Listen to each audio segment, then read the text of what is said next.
What is a clipping mask? Okay, unlike the mask we've talked about before, a clipping mask is combining two different layers together where the layer behind it is actually going to mask out the layer in front of it. But I know that's totally confusing, so let me just give you a quick example so you can know what I'm talking about. All right, I just created a new layer. I'm going to create I'll just do a circle, black circle. Okay, here is my black circle. Now I'm going to create I'll just do a red circle. Okay, now on top of that, I'm going to draw a red circle. Now why didn't I draw a red circle? Because this is the fill. That's something they... Oh well. I was trying to look all cool. Okay. Let's change this to red. There we go. Red circle. Now, let's say for whatever reason, we only want for this red circle or red ellipse, sorry, it's not a circle, to only appear where this black circle is. Now, the way we would do it before is we would click Control, click on this ellipse, Control click, and then you could go up to this side, the layer here, and click on the alpha channel, and that would create a circle. And these are linked right now, so if you move this, it's going to move everything together. So let's unlink this, and now when you move it, it's inside. But this is really a cheat. This isn't the best way to do this, okay? So let's get rid of this alpha channel. Now, what's a better way to make this red ellipse only appear where this circle is?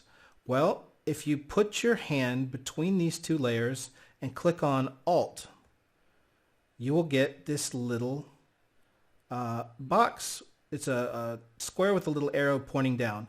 That means that this will only be visible where the circle is. So the circle is basically going to be your, the shape of the circle is going to be your alpha channel. So let's click on that. Boop. And you'll see that this now has this little arrow, and it's, shifted over a little bit to the right. Now that is inside of the black circle. And you can do that again. Let's do another layer on top of that. I'm going to do a blue circle, or blue ellipse.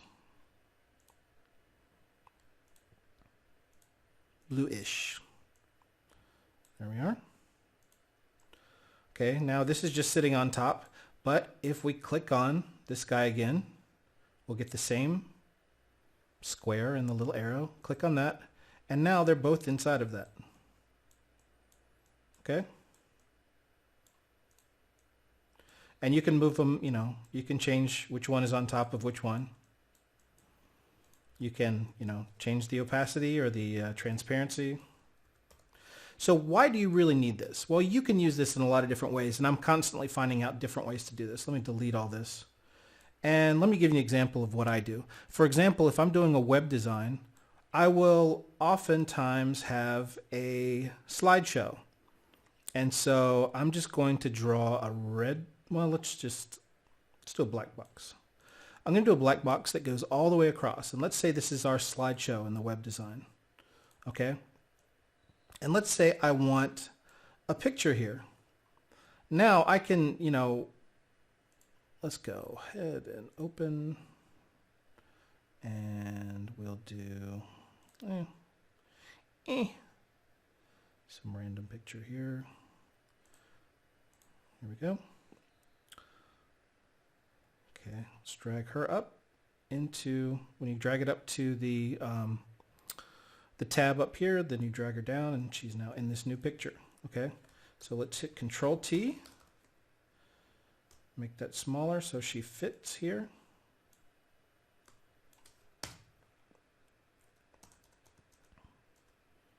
Okay, now if I only want her to appear where that slideshow is going to be, I can just click on this guy again, and she will only appear where this black box is. Okay, if I move the black box around, she'll appear there. So, you might notice that that looks very similar to the parallax stuff that you do in web design. Now, you do that with, different things. You don't really do that in Photoshop. But, then we can have, we can design our website and then kind of move her around, and she'll always appear in that area. If we need to move down the box a little bit and design on the top, we can move that down a little bit. So you can see how that really is kind of a fun way to, mask things out. Another thing that I'll note on this is that any effect that you add to this back layer will affect the layers that are inside of it. Okay. Now, let's say, for example, you want to add a little box over here to the right. And you want to use that for text or something. Right now that's floating on top of everything.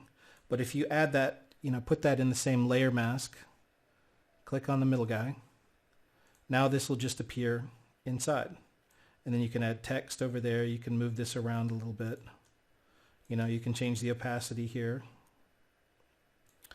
And so anyway, that's just kind of a introduction to layer masks. There's a lot of stuff you can do with it, but I didn't have it on here before, and I wanted to make sure you guys knew what that was. All right, that's it for now.